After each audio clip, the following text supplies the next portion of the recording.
Isang maulang araw po ng Martes sa inyo at mag-ingat po ang lahat.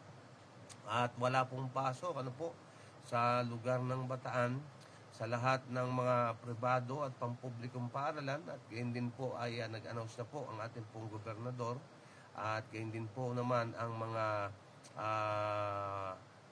pampublikong mga pamahalaan po.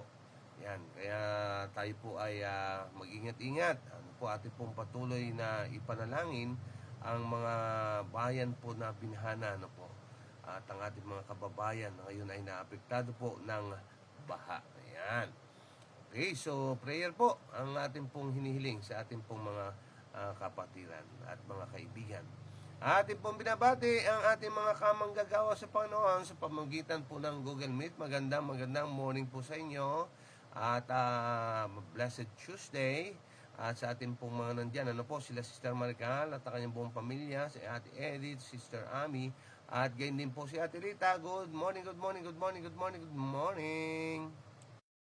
Good morning po. Kahit maulan ay patuloy pa rin nating purihin ang ating Panginoon sapagkat tayo'y muling ginising sa araw na ito. Every gising is a blessing. Happy morning devotional po sa ating lahat.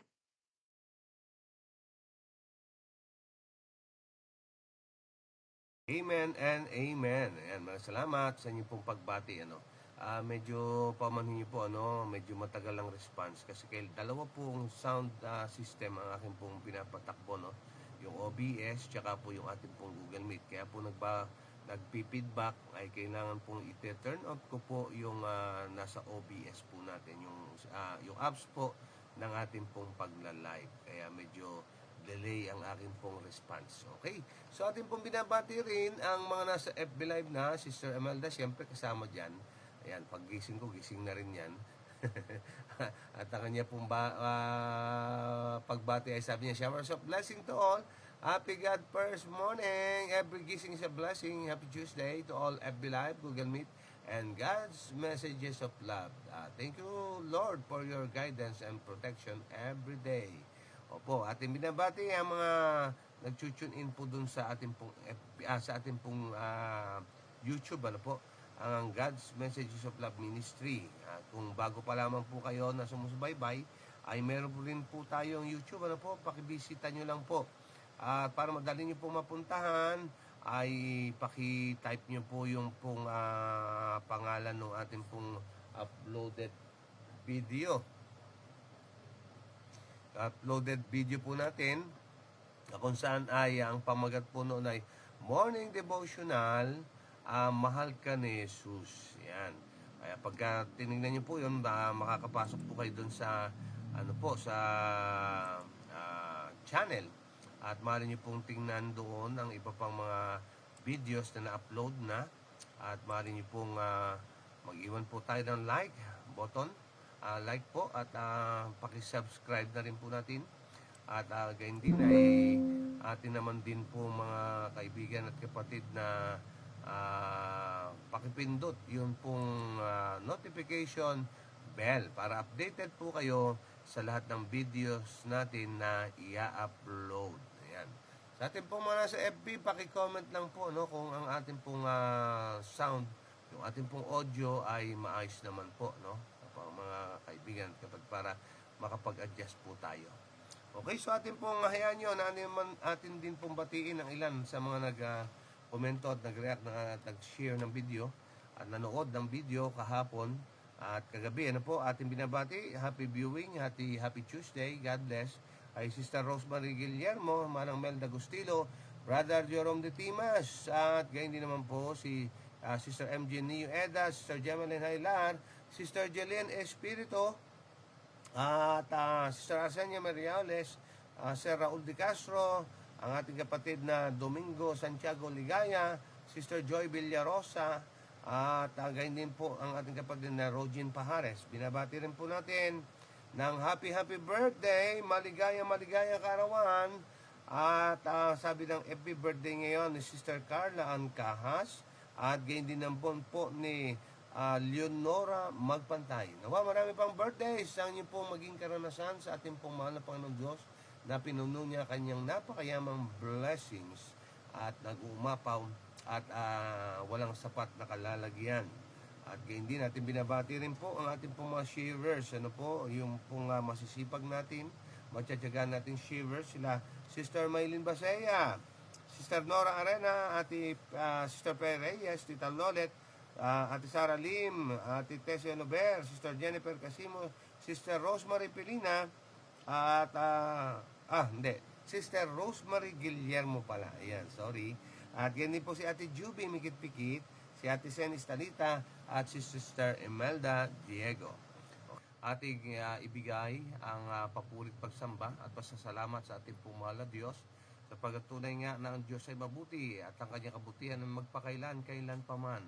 Atin pong natunghayan muli, napatunayan ang kanyang kabutihang iyan nang tayo po ay magkakasama na naman ngayon na nagpupuri sa kanya, buhay at ginising niya mula sa mahimbing na pagtulog kagabi na may tuturing po na pansamantalang kamatayan. Hindi po lahat ng mga nanalangin kagaya natin ay nagising pa, ngunit ang iba ay humimlay na sa kamatayan. Kaya nga dahilan sa binigyan pa tayo ng isa pang pagkakataon, mga sulitin na po natin. At ang ating pong buhay na ito ay minsan lamang tayo daraan sa mundong ito. Samantalahin na po natin, mga mahal ko, maikli lamang pong buhay at napakatuloy ng panahon. Kaya nga po ay gugulin natin sa tama, at mamuhay tayo ng malusog upang mapahaba pa ang maikling buhay at mamuhay tayo ng naayon sa pagkaalalang sa atin ang bigyang luwalhati ang ating pong mahal na Diyos.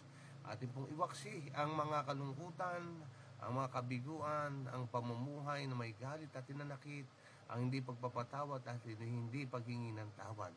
Kundi bagos, mamuhay po tayo ng ayon sa ibig ng ating pong mahal na Panginoon Diyos na may kapayapaan sa Diyos at may kapayapaan sa ating pong kapwa-tao. Magandang morning po sa ating pong mga nasa FB Live na hindi ko nabati kanina. Yan, dyan po si Nanay Eva at Tatay Mando Caños. Good morning po and God bless us all. At Sister Wilna Rolle, good morning brothers and sisters. God is good. At ganyan din kila Tatay Ricardo at Nanay Lita Bacobe. Good morning po sa lahat. God bless us all. And kamusta po sa inyo mga kapatid? Yung iba pong lugar ay binabaha na, nawa sa inyo naman po ay hindi naman. Ingatan kayo na ating pong mahal na Diyos. At ganyan din si Ate Mary. Sabi niya, God first morning po sa lahat. God bless our devotional. God bless the family. Thank you sa mga prayers. At ganyan din si Ate Rita Hornal. Ang sabi niya po ay, wait lang, ano nangyari dito? Yan, God first morning. Happy Tuesday sa ating lahat. Rejoice the Lord always. And again, I say rejoice. Yan, at ganyan din si Ate Seni Talita. Good morning po sa lahat. Happy morning devotional. Mag-ingat po ang lahat dahil patuloy yung masamang panahon. Opo, tayo po'y ingatan ng ating pong Diyos. Ang sabi ni Ate Peli, good morning po sa inyo lahat. Ang pagpapala ng Diyos ang patuloy na sumaating lawang lahat. Amen and amen. At sabi ni Sister Marilyn Legaspi, good morning. Happy Tuesday po. Ayan, happy Tuesday. Kung kayo po ay wala namang pupuntahang importante, maigi na po na tayo po na lang ay manatili sa ating mga tahanan, bukod sa mga pag-ulan, ay yung pong pagbaha at po ay yung pong madulas po ang daan, mga kapatid. Okay, so ang oras po natin, time check, 5:54 in the morning. Kaya nga po ang panawagan ay gumising-gising na, bumangon-bangon na at halina po. Tayo po ay mag-morning devotional na. Ang buong family po ay isama sa altar ng Panginoon ay magtungo. At sa ilalim ng bandera ng ating pong Prinsipe Emmanuel ay tayo po ay nagkakaisang nagsasabi, as for me and my house, we will serve the Lord. Minsan pa ang paalala, ang pamilyang binubuo sa mundong ito po ay paghahanda sa pamilyang iakyat sa sangkalangitan. Kaya nga dito pa lamang po, sa mundong ito na ating pong pangsamantalang tinitirhan, maigi na ating pong pinapraktis ang buhay makalangit. Ang sama-samang kinakatagpo na masaya ang ating pong mahal na Panginoong Diyos. Inanyaya ko po kayo na tayo po muna ay manalangin bago tayo magpatuloy. Dakila, mapagpala naming Diyos, handa na po ang iyong pong bayan upang pakinggan muli ang inyong tinig. Nawa ang inyong mga aral at mga pangaral na napakahalagang bagay na sa amin ay makakatulong, na sa amin ay babago, O Diyos, at sa amin ay magkakaloob ng kalakasan, gaya ng isang pagkain pisikal. Sa aming pagkain ito, kami po ay lumalakas, nagkakaroon ng enerhiya. Ganun din po ang spiritual na almusal na yung inihanda upang amin pong kainin ngayon at amin pong maging kapakinabangan. Nawang banal yung Espiritu, ang aming maging tagapagturo, at luubin niyo, Diyos, na ang aming pong puso, isipan ay tanggapin at ikabuhay ang lahat ng mga aming pong mga tututunan ngayong umaga sa inyong pong paaralan. Ang iyong mga katotohanan ang siyang magpalaya sa amin. Ang salita niyo ng siyang katotohanan ay siyang magpabanal sa amin, O Diyos. Ihanda kami sa nalalapit yung pagbabalik at kay hindi nawa ay maging kapaki-pakinabang ito sa amin sa paraan ng amin pong pamumuhay habang kami po ay naghihintay sa inyong pong malalaking pagbabalik. Ang blessing nawa ninyong sagana, O Diyos, kumpleto, ay maranasan ng bawat isang naririto at ma-share din naman nawa namin sa iba ang lahat ng amin pong tinanggap na walang bayad ay amin din po namang ibibigay na walang bayad. Ang iyong manghel lang talaga upang kami po ibantayan at ingatan, alang-alang po sa dakila at matamis na pangalan ng aming pong Panginoon Jesus. Amen and Amen. Okay, hayaan niyo po natin pong i-share sa screen ang ating pong babasahin. Ngayon po ay Hulyo 22, mga kapatid. Wait lang po ating i-share sa screen ang ating pong babasahin na ito. Okay? Ayan, sana ay inyo pong nababasa. Okay. At hinihiningan ko po kayo na habang tayo po ay nagbabasa at habang tayo nakikinig, ay maigi po na atin pong samahan ng maraming pagbubulay-bulay, refleksyon, at maraming prayer siyempre na ang mensahe ay makarating sa ating malinaw at maging ating kapakinabangan. Okay, ang sabi ay hayaang magpasimula ang mga salot. Kahapon, ayan, natunghayan po natin na kung saan ay muling isinugo ito pong magkapatid kay Paraon po, despite all the challenges, hardships, rejections ng kanyang pong mga mismong mga kalahi, bagaman yung pong itong si Paraon ay nagmamatigas, ay sila ay inassure, in-empower, in-encourage ng Diyos, ni-revive. Yan, sabihin na natin lahat ng mga magagandang bagay na ginawa ng Diyos para sila ay muling pasiglahin, muling palakasin ng loob. At heto, mga naman ko, yung pong muling pagkaharap nila. Okay, sabi po ng Exodus 7, verse 15, pumunta ka kay Paraon sa umaga at tatayo ka sa tabi ng ilog upang salubungin siya. At ang tungkod na naging ahas ay dadalhin mo sa iyong kamay. Ang pamagat po nga pala natin, kung hindi ko nakalimutan, hayaang magpasimula ang mga salot. Okay, ito na po ang laman. Si Moises at ang kanyang kapatid ay sumunod, na inutusan na makipagkita sa hari habang binibisita niyang ilog sa umaga at nakatayo sa pampang nito. Ay muli nilang uulitin ang kanilang mensahe sa kanya at bilang patunay na talagang isinugo sila ng Diyos. Alam niyo mga kapatid, ganito natin tignan. Tayo po din ay mga mensahero ng Diyos. Kung niyo pong titignan, the Great Commission, at sa paghayo ninyo ay gawin niyo mga alagad ang lahat ng mga bansa. Bautismo niyo sila sa pangalan ng Ama at ng Anak at ng Espiritu Santo. Yan po ay nakalagay sa Matthew 28:18 at 20. At sa yung bandang huli, ang sabi niya, at ako'y sasa inyong palagi hanggang sa wakas ng panahon. Yan po ay pagsusugo una sa mga alagad. At ito rin po ay pagsusugo sa mga magiging alagad pa. Opo, yung pong kanyang mensahe ay dapat nating inuulit.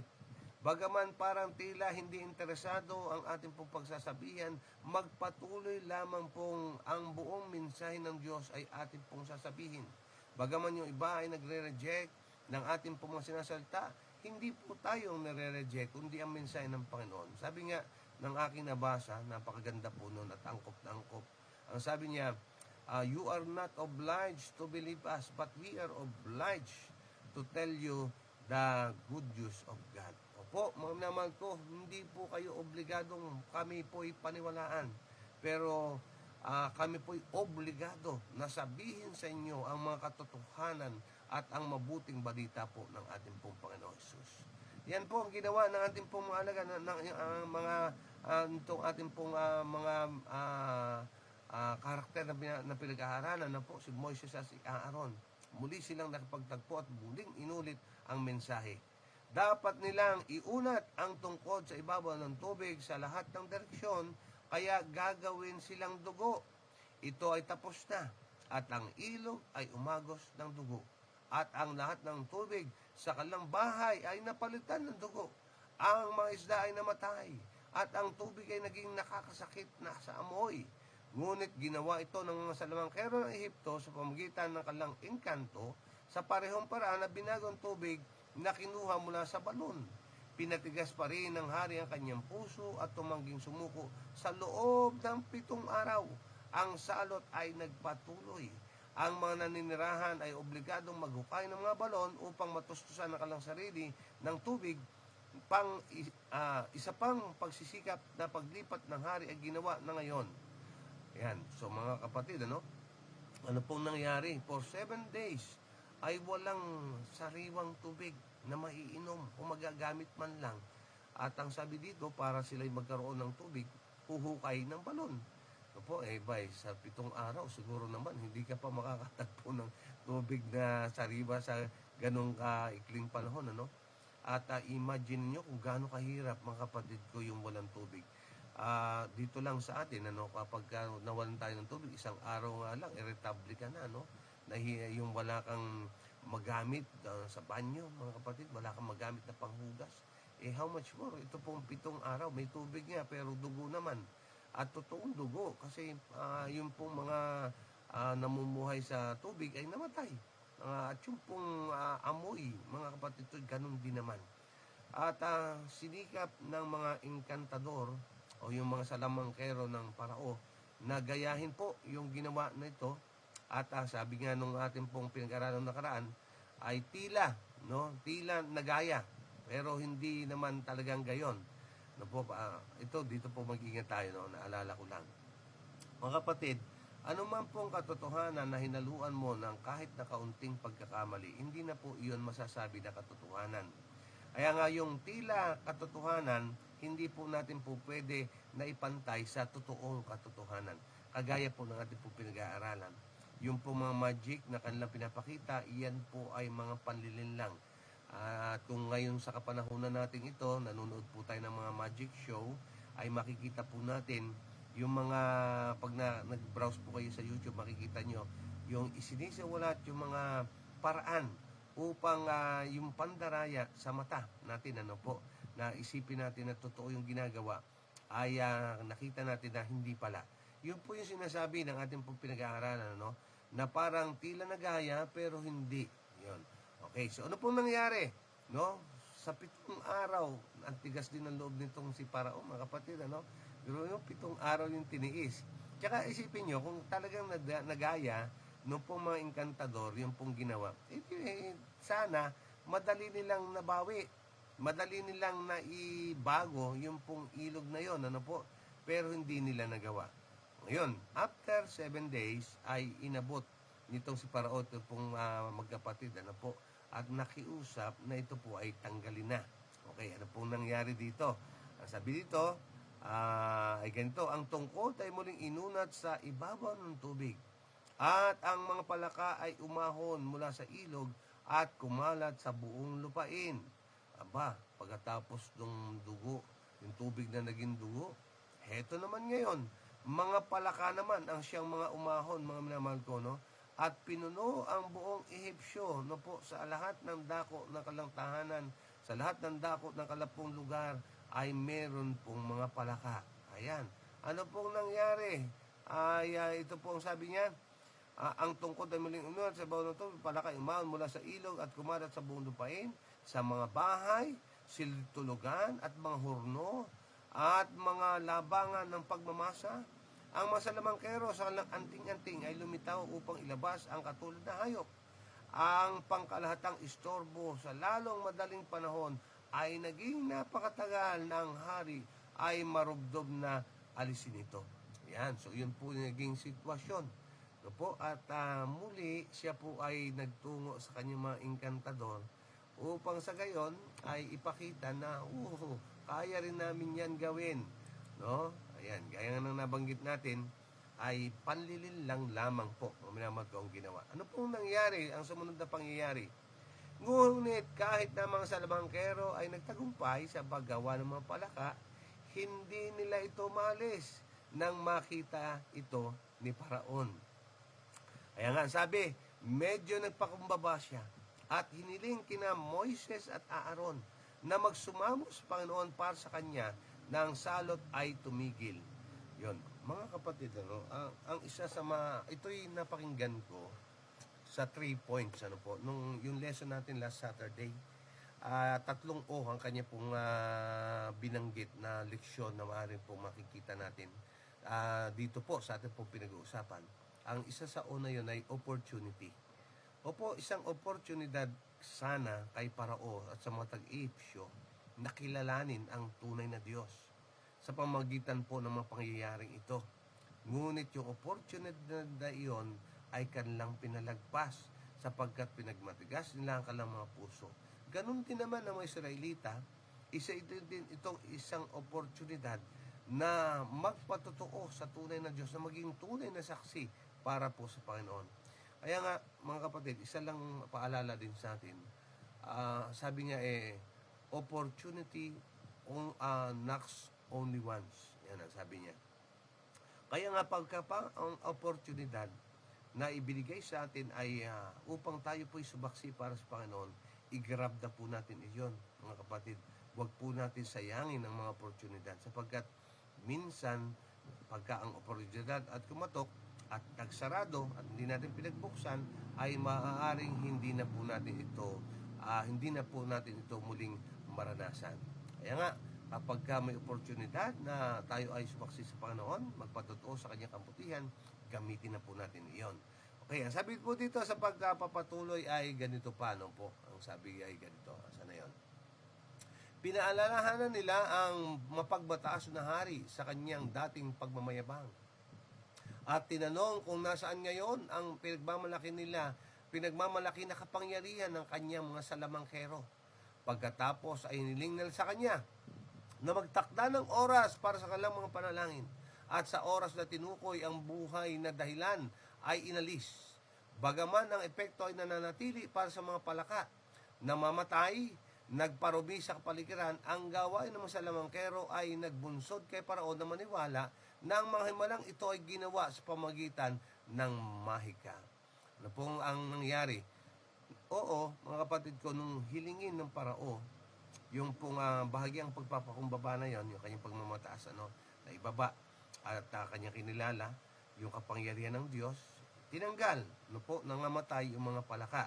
Pero nanatili po yung palakang nandun. Hindi po yung instant na ito'y lumitaw at pagkatapos sa instant na ito po ay nawala. Ay magtataka ka, hindi pa kaya ng Diyos na alisin yung mga palaka na wala na doon yung ebidensya? Abay, kaya, mga kapatid. Pero ang tanong, bakit hindi niya ginawa? Ito po ang sagot. Sabi niya, ngunit mayroon siyang saganang katibayan na hindi ito nangyari na ang salot ng mga palaka ay inalis. Sandali. Ngunit hindi niya ginawa ito, baka pagkatapos na sila ay maalis, ang hari at ang mga Ehipsyo ay magsabi na ito ay bunga ng mahika tulad ng gawa ng mga salamangkero. Ayan. Kaya po pala, binigyan ng pagkakaiba ng Diyos na maging malinaw sa mga taga-Ehipsyo at maging yung mga nakasaksing mga bayan niya na makita na ito'y gawa na isang makapangyarihang kamay. Na hindi ito panlilin lang, na hindi ito mahika, mga minamahal ko, kundi ito ay kapangyarihan ng tunay na Diyos. Kaya hindi niya ginawang inalis yun pong mga naroon. Alam niyo, ganito rin.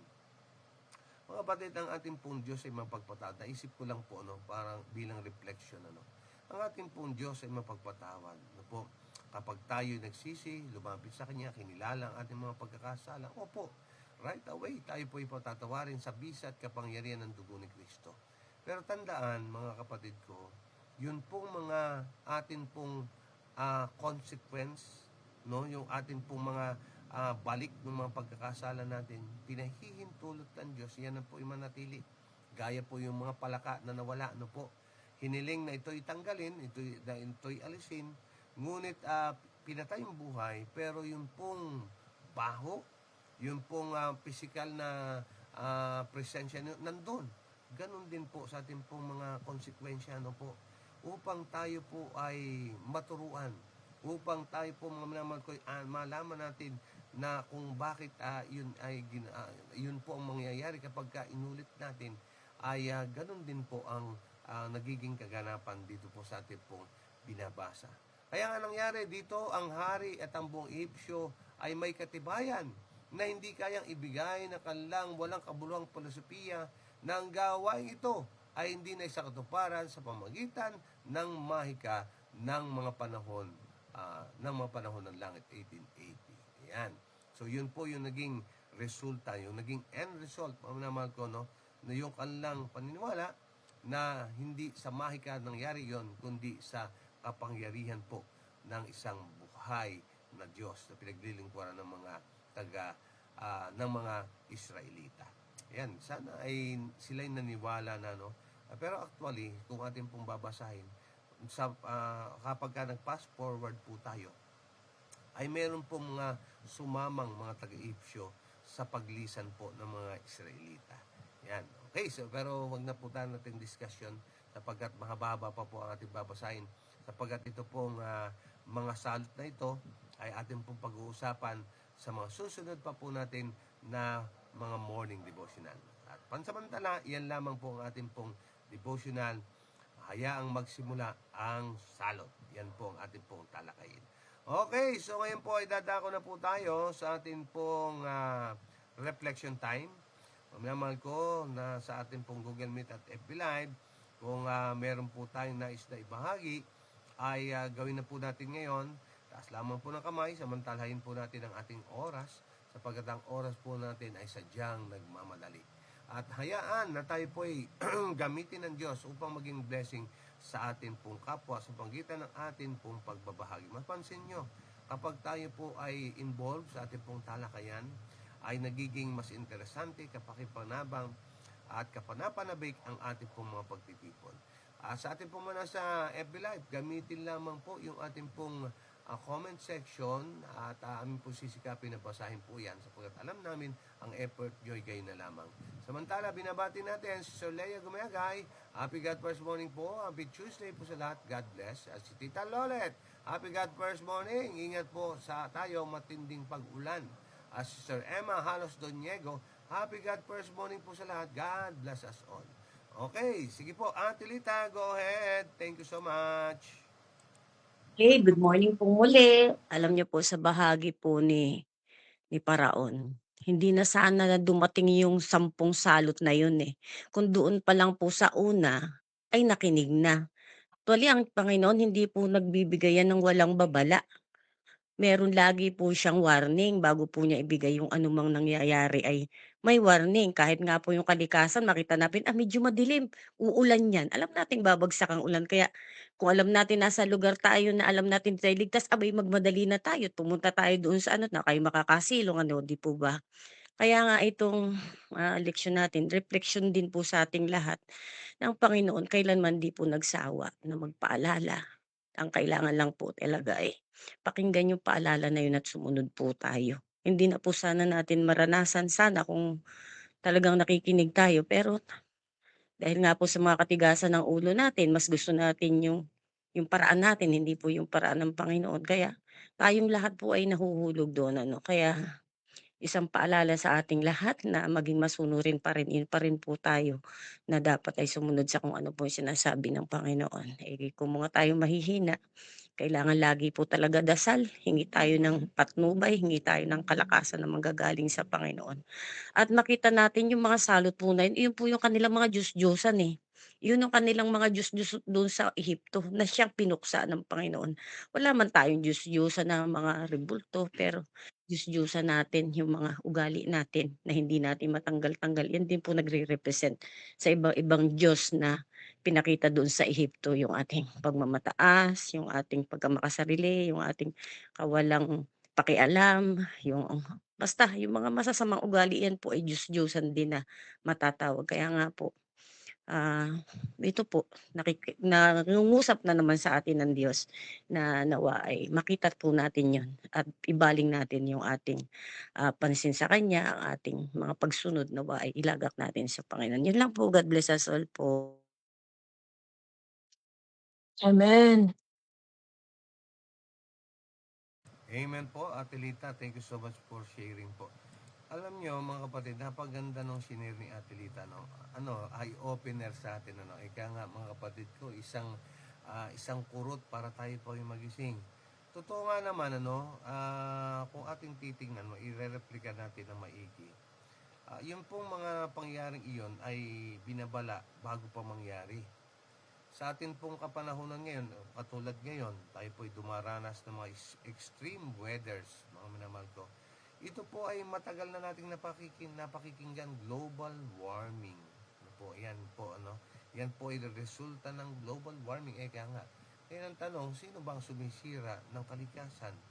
Lagi pong pinapaalala yung ating pong involvement sa pagkalinga po ng ating pong kalikasang ito, no po. Meron po tayong maaaring magawa. Pero dininig po ba? No, matagal na nung ako'y nag-aaral pa, yan po'y sinasabi na nasira na yung ating ozone layer, lumalaki na ang butas, kaya nga po nag-umiinit na ang ating kapanahunan, natutunaw yelo, dumarami ang tubig sa karagatan. Kaya nga po, ganun din, makita nyo, bakit binabaha? Abay, mga kapatid ko, yung mga panala ng tubig, tinanggal natin. Kasaba nga, nga ng pagsulong ng kabuhayan ang pagsira ng kalikasan. Kaya nung bumaha, nagtaka pa tayo, bakit bumaha? Samantalang tayo mismo ang may kagagawa.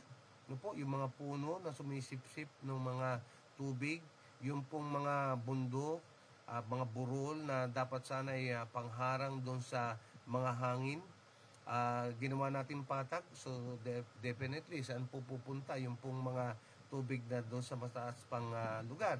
Di siyempre doon po sa pinatag natin na lupa. Kaya nga po napakarami na nagiging perwisyo na kung saan mga kapatid ay binalaan po tayo na yan po ay mangyayari, pero matigas ang ulo ng tao. No po, pinagbatigas natin ang ating mga puso, gaya po din paraon. At isa rin pong refleksyon mula po doon sa sabi ni Ate Lita, yun pong mga Diyos-Diyusan. Yung pong 10 plagues na yon, mga kapatid ko, yun po ay mga Diyos-Diyusan ng Ehipsyo, na pinakita sa kanila na lahat ng Diyos-Diyusan nyo ay mas makapangyarihan ng Diyos na may likha. Yan, Diyos na totoo. Yan po. Ngayon, ang reflection ko po ito, yung mga Diyos-Diyusan nila, halimbawa yung palaka, nakaperwisyo sa kanila? Oo, hindi. Yes, nakaperwisyo sa kanila. Ngayon, ang tanong, paano ko i-reflect sa akin?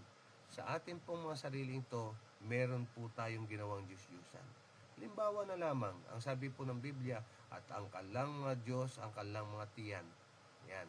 Ang sabi, Christian, hindi Christian. Ano po? Na kung saan ay pinagpapahalagaan ang dikta ng ating pong sikmura, ng ating pong gana sa pagkain. Ano po ang naging resulta? Gaya ng mga palaka, gaya po ng mga ilog na yon, mga kapatid ko, nakaperwisyo. Sa paanong paraan? Sa ating pong mga kalusugan. Ito po, at pinakikita sa atin na kung hindi natin po titigilan yung ating pong mga Diyos-Diyosang iyon, ay tayo po ay makakaranas ng higit na mga kapinsalaan. Kagaya po nitong 10 plagues na ito, mga kapatid ko. Kaya nga po, ang atin pong pinag-aaralan ay very relevant, at ang atin pong pinag-aaralan ay sadyang sa atin po ay gumigising. Ganun din naman, halimbawa, tayo po ay yung ating pong Diyos-Diyosan na walang kontrol sa ating pong mga paggastos. Ano po ang balik? Ay ba, kaya nga tayo ay meron pong kagipitan. Sapagkat yung hindi, ang sabi po ng Biblia, huwag mong gugulin ang iyong salapi sa hindi pagkain. Anong sabi? Basic needs.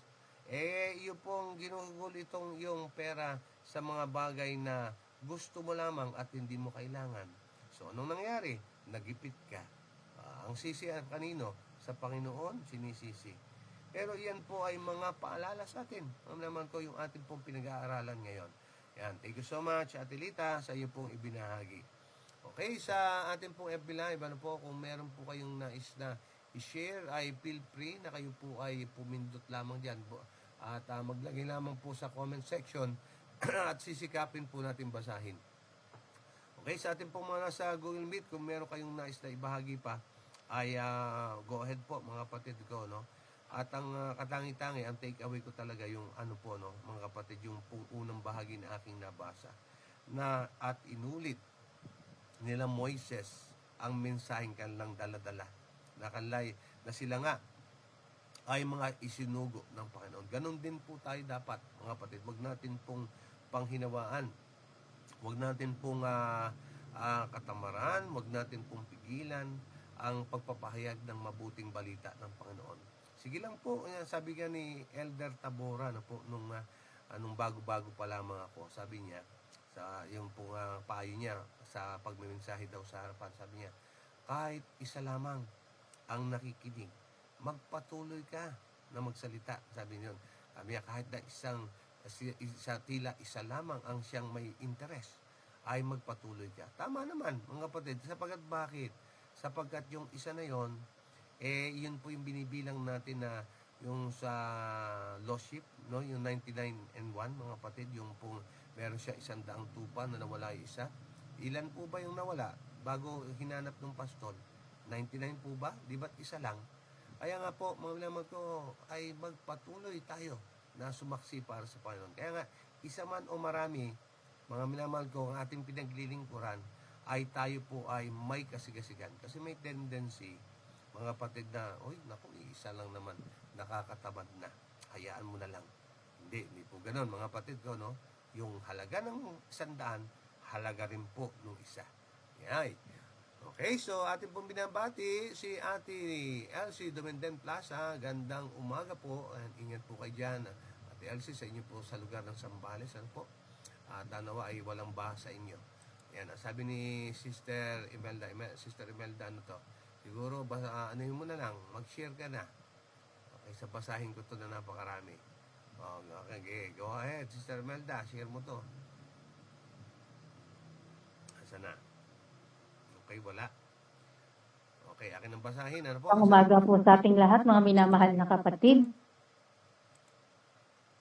Ang Panginoon po ay siya ay palaging maging pangunahing prioridad sa ating buhay, hanapin ang kanyang kaharian at kaluwalhatian at ang kanyang kaluwalhatian. Sa tulong ng banal na Espiritu, tayo po kanyang ginagabayan sa lahat ng oras. Kapag tayo po ay tinawagan, dapat po tayo ay tumugon agad.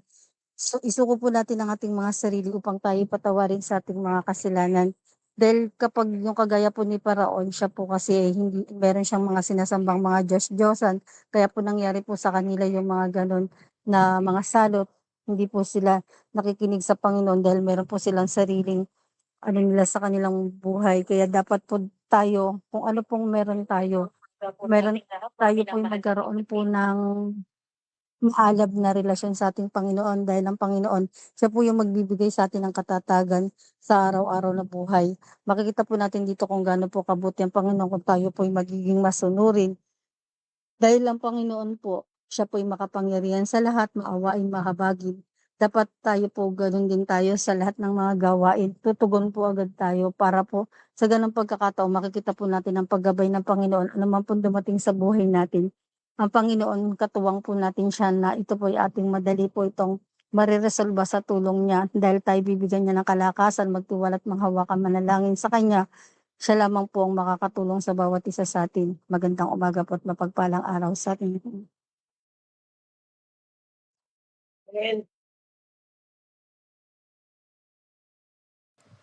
Amen, Sister Imelda. Mga kapatid, ito po kay kalagayan ni Pero. Ito po ay ano sa atin isang malaking pangaral po sa atin ito. Kasi definitely, yun pong mensahe ng Panginoon dumarating sa atin. Po. At talaga naman na ang pagtawag niya ay lagi na nariyan. Ang problema, madalas nangyayari sa atin, nagiging kagaya po tayo ni Pero. Ito po yung isang maliit na pagpapakumbaba ang ating pong ginagawa, maliit na paniniwala. Opo, naniniwala tayo pero hindi tayo nananampalataya. Hindi po uubra yung paniniwala lang. Ang kailangan po ay may kasama pong pananampalataya. Ano po, kasi yun po ang nangyari na kung saan yung bawat kanyang pagtanggi, ito po ay nagpatigas ng kanyang puso. Alam niyo po, ganito lang natin tignan. Hihintayin pa ba natin na may mangyari sa atin upang tayo po ay tumugon sa kanyang panawagan? Opo, pinahihintulot ng Diyos sa mga ganitong karanasan upang tayo huminto sandali at magbulay-bulay at kilalanin natin ang ating pong Diyos. Ayan, pero kung titingnan nyo, madalas sa mga nangyayari sa buhay natin ay dahilan sa ating pong sariling kagagawan. Gaya na nabanggit ko, yung mga Diyos-Diyusan natin na patuloy po natin na hinahawakan at mas nauuna sa ating pong mahal na Diyos. Ayan po ay nagbabackfire. Po. Pero ang nangyayari ay hindi natin dinidinig ang kanyang panawagan. Nagpapatuloy tayo na sige lang, okay lang yan. No, hanggang sa lumala at humantong sa mas malaki pang ating ikapapahamak. Kaya tingnan nyo po, no, ito pong 10 ito na salot, mga kapatid.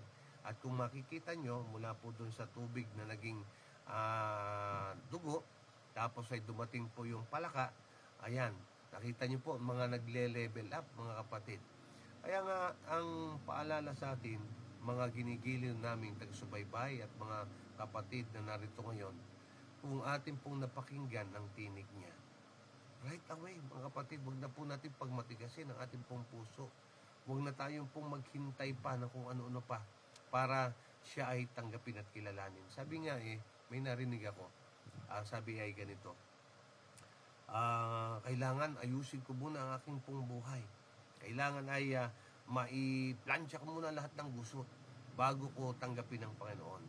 Mga kapatid, kapag ito po ang ating pong katwiran, hindi na natin siya matatanggap. Kasi bakit? Kung ano ka ngayon, lumapit ka na agad sa Kanya. Bakit? Sapagkat siya po ang babago kung ano ka.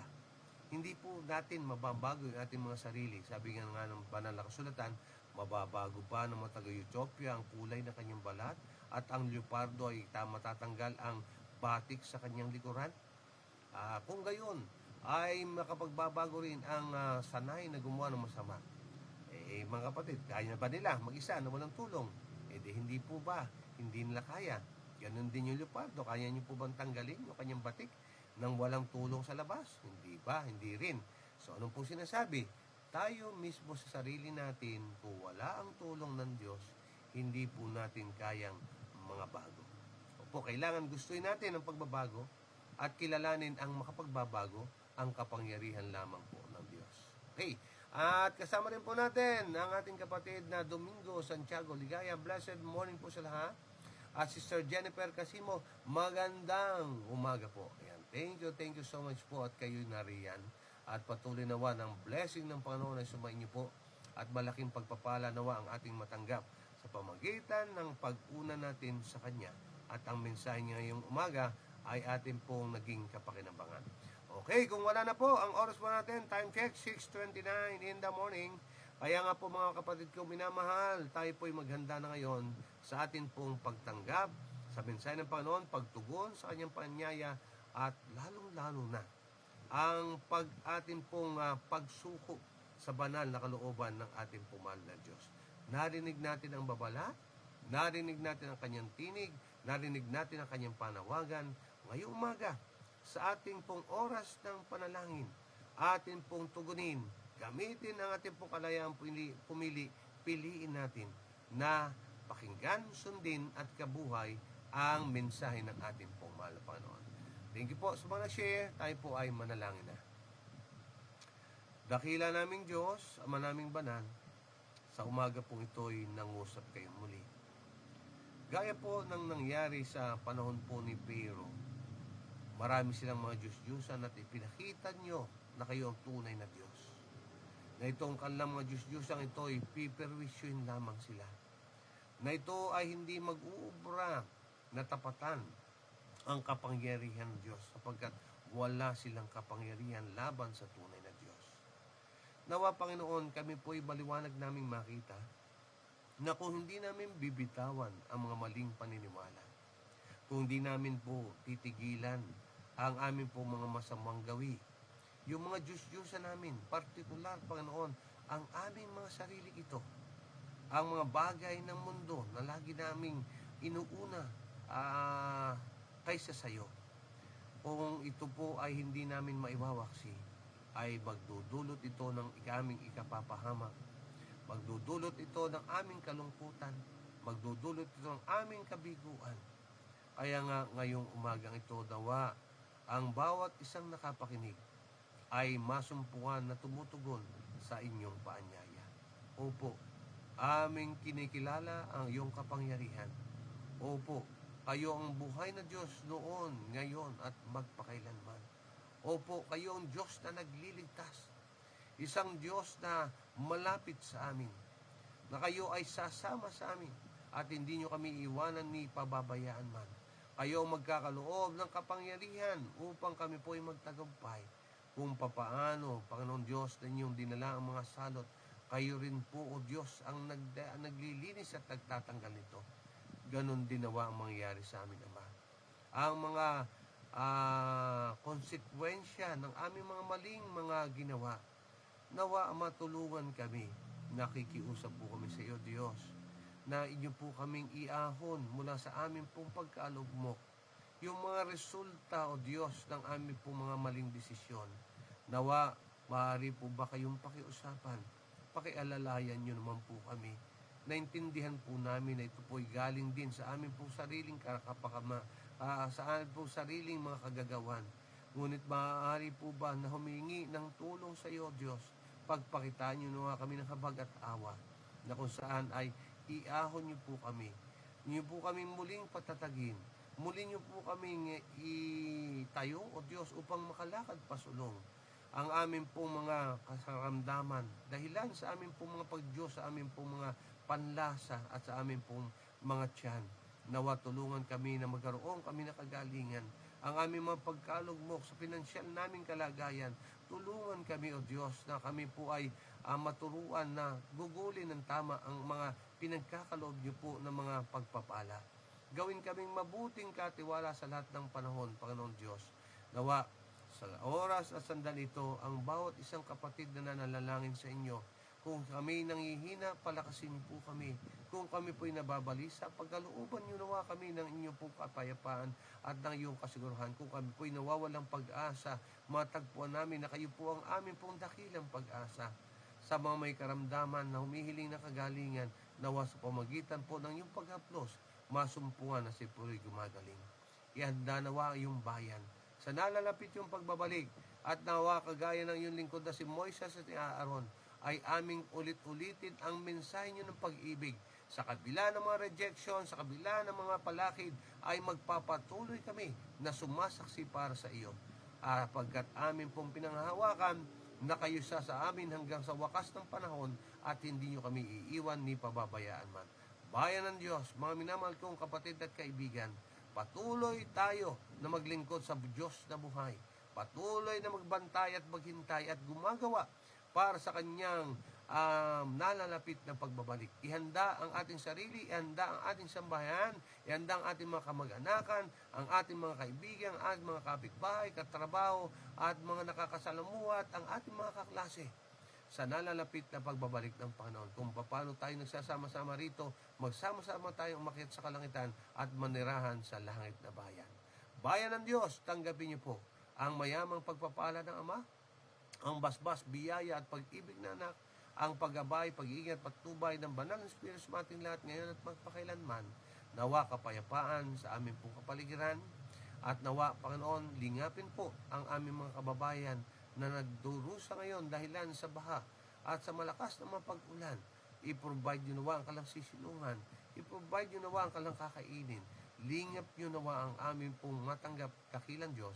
Maraming salamat po sa katiyakan ng aming pong panalangin dininig, kasabay ng kapatawaran sa pagkakasala, alang-alang sa dakila pong pangalan ng aming pong Panginoon Jesus.